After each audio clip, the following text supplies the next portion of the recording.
This is Kandil Zainab and it's my YouTube channel Biological Beats. Today our topic of discussion is atmospheric aerosols, origins, its types, function and impacts. Let's questionarize what are atmospheric aerosols. Atmospheric aerosols को हम particulate matter भी कहते हैं. अब matter क्या होता है? Matter हमारे पास मैटर सॉलिड भी हो सकता है, मैटर लिक्विड भी हो सकता है. तो जो हमारे पास सस्पेंशन होती है फाइन सॉलिड पार्टिकल्स की या लिक्विड ड्रॉपलेट्स की एयर में, उसको हम क्या कहते हैं? एरोसोल्स कहते हैं. अब अगर हम इनके साइज के बारे में बात करें तो एटमॉस्फेरिक एरोसोल्स पहले ही डिस्कस कर चुके हैं कि ये एयर में सस्पेंडेड लिक्विड या सॉलिड पार्टिकल्स होते हैं. इनका size few nanometer to micrometer होता है. अगर इनके डायमीटर कितना होता है? 0.02 माइक्रोमीटर टू अबाउट 100 माइक्रोमीटर होता है. एरोसोल्स पार्टिकल्स का अब जो साइज होता है इसमें वेरिएशन होती है. अब ये वेरिएशन क्यों होती है कि ये इनका सोर्स क्या है, इनकी केमिकल कंपोजिशन क्या है, किस तरीके से ये हमारी जो स्पेस है कैसे उसमें डिस्ट्रीब्यूट हुए हुए हैं, उसके अलावा कितने टाइम से कितने अरसे से ये एटमॉस्फेयर में सर्वाइव कर रहे हैं. तो इन सारी चीजों के ऊपर इसका साइज डिपेंड कर रहा होता है. अगर आप इसके ओरिजिन की बात करें तो जो एटमॉस्फेरिक एरोसोल्स होते हैं ये नेचुरल सोर्सेज से भी ओरिजिनेट हो सकते हैं और एंथ्रोपोजेनिक सोर्सेज से भी ओरिजिनेट हो सकते हैं. अगर नेचुरल सोर्सेज में देखें तो इसमें हमारे पास आ जाते हैं sea salt, desert dust, volcanic eruptions और फ्रेश फायर आ जाती है. और इसके अगर एंथ्रोपोजेनिक सोर्सेज जैसे कि फॉसिल फ्यूल बर्निंग होगी, बायोमास बर्निंग होगी, यानी कि एंथ्रोपोजेनिक सोर्सेज, एंथ्रोपोजेनिक जो टर्म है इसका मतलब होता है मैन मेड, ऐसे सोर्सेज जो हमारे इंसानों के रहमो करम की वजह से जो एटमॉस्फेयर में सॉलिड या लिक्विड के ड्रॉपलेट होते हैं तो वो किस में आ जाते हैं? एंथ्रोपोजेनिक सोर्सेज में आ जाते हैं. अब क्या होता है कि जब जो सिग्निफिकेंट अमाउंट होती है एटमॉस्फेरिक एरोसोल्स की वो क्या होते हैं? एंथ्रोपोजेनिक इन ओरिजिन होते हैं. नेक्स्ट आ जाते हैं chemical composition of atmospheric aerosol. अगर केमिकली इनको देखा जाए तो इसमें इसको डिवाइड किया गया स्ट्रेटोस्फेरिक एरोसोल्स और ट्रोपोस्फेरिक एरोसोल. स्ट्रेटोस्फेरिक एरोसोल्स आप किससे, इनकी क्या कंपोजिशन होती है? इसमें क्या होते हैं? ये एक्वस सल्फ्यूरिक एसिड का सॉल्यूशन 60 to 80% क्या होते हैं? सल्फ्यूरिक एसिड की कंपोजिशन होती है. और इसमें टेम्परेचर कितना होता है? -80 to -40 डिग्री सेंटीग्रेड. या तो डिफरेंट ऑक्सीडेशन प्रोसेसेस की वजह से भी क्या होते हैं? पार्टिकुलेट मैटर बनते हैं. जैसे कि अगर सल्फर डाइऑक्साइड की ऑक्सीडेशन हो जाती है या कार्बोनिल सल्फाइड वगैरह होते हैं नॉर्मल कंडीशन में, तो तब भी क्या होता है? ये ओरिजिनेट हो जाते हैं. अब जैसा कि लिखा हुआ भी है कि form by the oxidation of SO2 injected into the stratosphere by volcanic eruption. जब क्या होते हैं? वोल्केनिक इरप्शंस होती हैं, यानी कि आतिशफशां जब फटते हैं तो डिफरेंट गैसेस भी रिलीज होती हैं. तो उनमें क्या आ जाते हैं कि जब ये हमारे पास जो सल्फर डाइऑक्साइड है ये क्या होते हैं? स्ट्रेटोस्फीयर में क्या चले जाते हैं. तो ये भी क्या होते हैं? हमारे पास एटमॉस्फेरिक एरोसोल्स में आ जाते हैं. इसी तरीके से वेरियस केमिकल्स हैं जो कि ट्रोपोस्फेरिक, यानी कि जो लेयर है एटमॉस्फेयर की ट्रोपोस्फेरिक, उसमें भी क्या होते हैं? डिफरेंट जो केमिकल स्पीशीज होती हैं उनसे ट्रोपोस्फेरिक एरोसोल्स भी कंपोज्ड हो जाते हैं. नेक्स्ट आ जाते हैं टाइप्स. तो ये क्या होते हैं? Natural types. एक क्या है? नेचुरली. और सेकंड क्या आ जाते हैं? Man made. अब नेचुरल जो है उसमें क्या आ जाते हैं? Soil dust, sea salt, volcanic dust, organic particles, oceanic sulphates वगैरह आ जाते हैं. अब मैन मेड में आ जाएंगे industrial sulphate, suit, black carbon, यानी कि जो रॉक होती है, तो ये किस में आ जाते हैं? मैन में. अब ये दिखाया गया है कि कैसे ये डेजर्ट एरोसोल्स है, मिनरल डस्ट है, वोल्केनिक एरोसोल्स है और मेराइन एरोसोल्स है। तो ये सारे क्या है, नेचुरल एरोसोल्स है। नेक्स्ट आ जाते हैं एंथ्रोपोजेनिक सोर्सेज। एंथ्रोपोजेनिक सोर्सेज में जैसे कि ये बर्निंग हो रही है, ये धुआं है, ट्रांसपोर्टेशन आ जाती है, बायोमास की बर्निंग होती है, यानी कि वो सोर्सेज जो कि ह्यूमन एक्टिविटीज की वजह से हैं, जो काज बनते हैं पार्टिकुलेट मैटर का, तो वो सारे इसमें आ जाएंगे। एंथ्रोपोजेनिक सोर्सेज में इंडस्ट्रियल और ऑटोमोबाइल्स में से जो धुआं इसकी एमिशन होती है, धुएं की एमिशन होती है, उसके अलावा बायोमास जो बर्निंग होती है, डिफरेंट जो एग्रीकल्चर प्रोसेसेस होती हैं, तो ये सारे क्या आ जाते हैं, नेचुरल सोर्सेज में आ जाते हैं।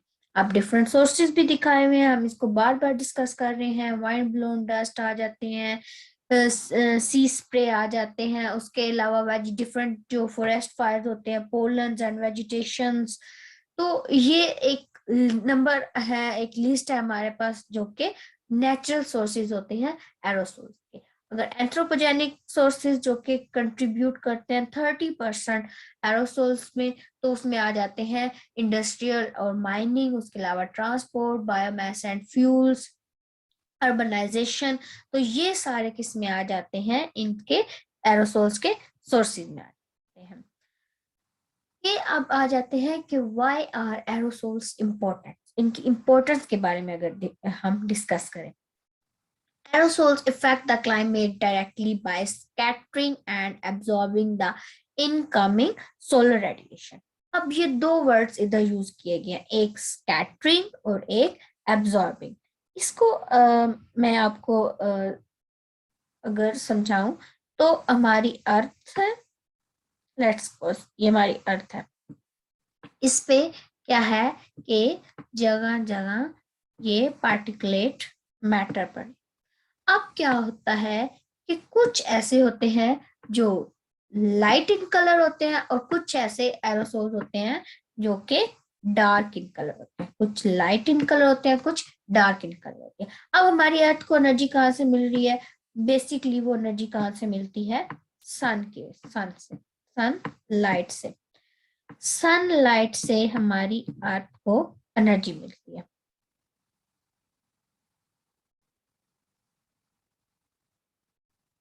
अब क्या होता है कि जो लाइट कलर वाले एरोसोल्स होते हैं वो क्या होते हैं, ट्रांसलोकेट कर देते हैं एनर्जी को, यानी कि एनर्जी को स्कैटर्ड कर देते हैं। लेकिन जो डार्क कलर वाले एरोसोल्स होते हैं वो एनर्जी को स्कैटर नहीं करते। अब क्या होता है, ये सोलर रेडिएशन को एब्जॉर्ब कर लेते हैं। जब ये सोलर रेडिएशन को डार्क पार्टिकुलेट मैटर एब्जॉर्ब करते हैं, तो जो टेम्परेचर होता है वो क्या हो जाता है, इंक्रीज हो जाता है। जब टेम्परेचर इंक्रीज हो जाता है तो उसकी वजह से क्या होता है, जो आइस कैप्स होते हैं, जो ग्लेशियर्स होते हैं, वो क्या होते हैं, मेल्ट होना शुरू हो जाते हैं। जब वो मेल्ट होते हैं तो इसकी वजह से क्या होता है, फ्लड्स आते हैं जो कि बाद में रेनफॉल का कास बनते हैं। तो नेक्स्ट में ये लिखा हुआ नेक्स्ट पॉइंट में कि aerosols alter the formation and precipitation efficiency of liquid water, ice and cold, thereby causing an indirect radiative forcing associated with change in the cloud property। तो क्या होते हैं कि इसकी जो स्कैटरिंग और एब्जॉर्बिंग प्रॉपर्टीज की वजह से क्या होता है, क्लाउड्स की जो प्रॉपर्टीज होती हैं उसमें क्या होते हैं, चेंजेस होती हैं। जो फॉर्मेशन और प्रेसिपिटेशन एफिशिएंसी होती है वाटर की, आइस की, कोल्ड की, वो क्या हो जाती है, चेंज हो जाती है। इसकी वजह से क्या होते हैं कि क्लाइमेट इफेक्ट होता है। उसके बाद आ जाते हैं कि जो एरोसोल्स होते हैं ये as a atmospheric reactor act कर रहे होते हैं। अब एटमोस्फेरिक रिएक्टर कैसे एक्ट कर रहे हैं, इसके लिए हमारे पास एक एग्जांपल है, ओजोन होल डिप्लीशन।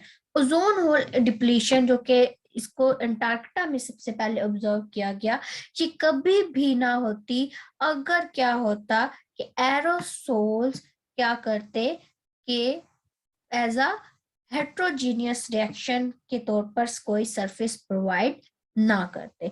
तो इनकी वजह से क्या क्या हो रही है, ओजोन होल डिप्लीशन भी हो रही है। उसके अलावा जो एरोसोल्स होते हैं ये प्राइमरी काज होते हैं विजिबिलिटी ऑफ डिग्रेडेशन प्लूटेड एरिया। यानी कि क्या होता है कि जो प्लूटेड एरिया होती है, जैसे कि हमारे पास ऐसा एरिया जहाँ पे ट्रांसपोर्टेशन ज्यादा है, या वो एरिया जहाँ पर क्या होती है, यहाँ पर स्मोक होती है, तो क्या होता है कि इसकी वजह से विजिबिलिटी क्या हो जाती है, रिड्यूस हो जाते हैं, जिसकी वजह से क्या होते हैं, ट्रांसपोर्टेशन एक्सीडेंट्स वगैरह होते हैं। उसके बाद आ जाते हैं अगर इसके हेल्थ इफेक्ट्स पे। तो हेल्थ इफेक्ट्स में क्या होते हैं कि जो मेजर कंपोनेंट होता है वो उसमें क्या आ जाते हैं, अर्बन स्मोक आ जाती है। अब क्या होता है कि सिटीजन में ट्रैफिक है, ट्रैफिक की वजह से पोल्यूशन होती है, तो पोल्यूशन से क्या होता है कि जो पार्टिकुलेट मैटर होते हैं एयर में सस्पेंडेड हो जाते हैं, जिसकी वजह से क्या होते हैं, स्मोक होती है।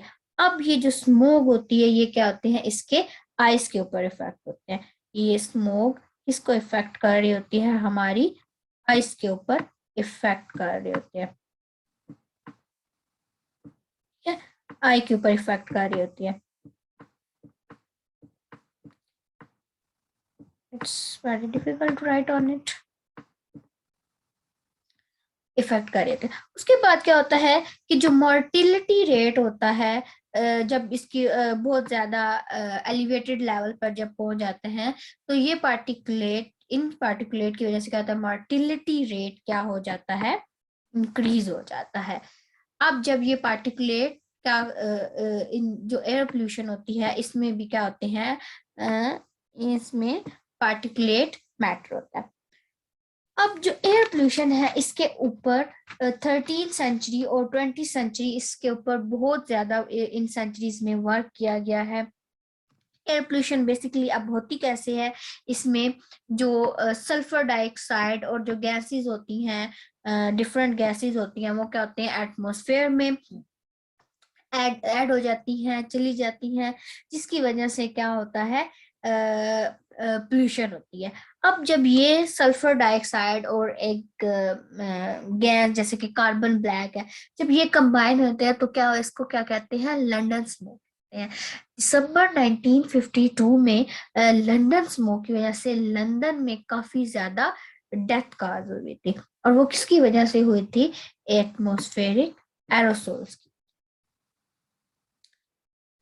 अब नेक्स्ट आ जाते हैं, इसके अलावा जो पार्टिकल जिनका साइज क्या होता है, ग्रेटर होता है, मोर देन 10 माइक्रोमीटर, उनकी वजह से क्या होता है, कफिंग होती है, स्नीजिंग होती है। अब जो टिनी पार्टिकल्स होते हैं जिनका साइज 0.5 to 5 माइक्रोमीटर होता है, यानी कि जो बिल्कुल फाइन पार्टिकल्स होते हैं जो इनहेल करने से हमारे अंदर चले जाते हैं, इनकी वजह से क्या हो सकता है, कैंसर काजिंग भी होते हैं। हमारे जो नर्व्स, ब्रेन, किडनी, लिवर्स, तो इनको क्या कर देते हैं, ये डैमेज कर देते हैं, और साथ में विजिबिलिटी भी रिड्यूस कर देते हैं। अब अगर प्लांट के ऊपर इनके इफेक्ट्स के बारे में देखा जाए, तो जो डिफरेंट टाइप्स हैं एरोसोल्स की, उनकी बेस पे, उनकी कंसंट्रेशन पे, उनकी केमिकल कंपोजिशन को देखते हुए ये अंदाजा लगाया जा सकता है कि ये कैसे प्लांट्स के ऊपर इफेक्ट क्रिएट करते हैं। ये क्या करते हैं, पार्टिकुलेट डस्ट की फॉर्म में क्या होते हैं, वेजिटेशन के ऊपर क्या करते हैं, सेटल डाउन हो जाते हैं। फिर क्या करते हैं, ये जो फोटोसिंथेसिस का प्रोसेस हो रहा होता है प्लांट्स में, उसमें इंटरफेयर करते हैं, जिसकी वजह से क्या होती है, वेजिटेशन डिस्ट्रॉय हो जाते हैं। लेट्स सपोज के हमारे पास प्लांट है, प्लांट का हमारे पास एक बेसिक ऑर्गन है, जिसमें बेसिक ऑर्गन है लीफ। लीफ के ऊपर क्या है, डस्ट पार्टिकल्स हैं, ठीक है। अब क्या होता क्या है कि जो सन से सोलर रेडिएशन आ रही होती है, वो क्या होनी होती है, इसके ऊपर जानी होती है, जिसकी वजह से क्लोरोफिल बनता है। क्लोरोफिल से क्या होते हैं, उसके बाद क्या होते हैं, फोटोसिंथेसिस वगैरह होती है, वो सारा एक पूरा एक प्रॉपर प्रोसेस है। लेकिन क्या होता है कि ये जो पार्टिकल्स होते हैं सोलर रेडिएशन को एब्जॉर्ब कर लेते हैं। जब ये सोलर रेडिएशन को एब्जॉर्ब कर लेते हैं तो क्या होता है, इनडायरेक्टली प्लांट की प्रोडक्टिविटी पे इफेक्ट होता है, जिसकी वजह से क्या होता है कि सोलर रेडिएशन जो प्लांट तक आनी होती है उसमें क्या हो जाती है, वो रिडक्शन हो जाती है, वो रिड्यूस हो जाती है, जिसकी वजह से ये क्या कर जाते हैं, जो फोटोसिंथेसिस का प्रोसेस होता है उसके साथ उसमें इंटरफेयर कर जाते हैं और जो वेजिटेशन होती हैं या तो रिड्यूस हो जाती हैं या तो डिस्ट्रॉय हो जाती हैं। That's all about my topic. तो हम एक रिवाइज कर लेते हैं इसको। आज हमने देखा कि एरोसोल्स क्या होते हैं। ये फाइन पार्टिकल्स होते हैं, इनका साइज 0.002 माइक्रोमीटर टू 100 माइक्रोमीटर होता है। इनका ओरिजिन देखा, नेचुरल भी हो सकते हैं, एंथ्रोपोजेनिक भी हो सकते हैं। टाइप्स में नेचुरल भी होते हैं, मैन मेड्स भी आ जाते हैं। सोर्सेज डिस्कस किए, इंपॉर्टेंट देखे, इसका हमने इंपॉर्टेंट फैक्टर क्लाइमेट पे कैसे इफेक्ट करता है। उसके अलावा ओजोन होल डिप्लीशन में हमने इसको देखा। हेल्थ इफेक्ट हमने इसके देखे कि कैसे आइस को इफेक्ट करते हैं। उसके अलावा कफिंग, स्नीजिंग, कैंसर काजिंग होते हैं। प्लांट्स के ऊपर, पूरी वेजिटेशन के ऊपर ये उसको क्या कर देते हैं, डिस्ट्रॉय कर देते हैं, या भी इसके ऊपर सेटल डाउन हो सकते हैं। तो ये हमारा एरोसोल्स के बारे में था। Thank you. Please like and subscribe my channel.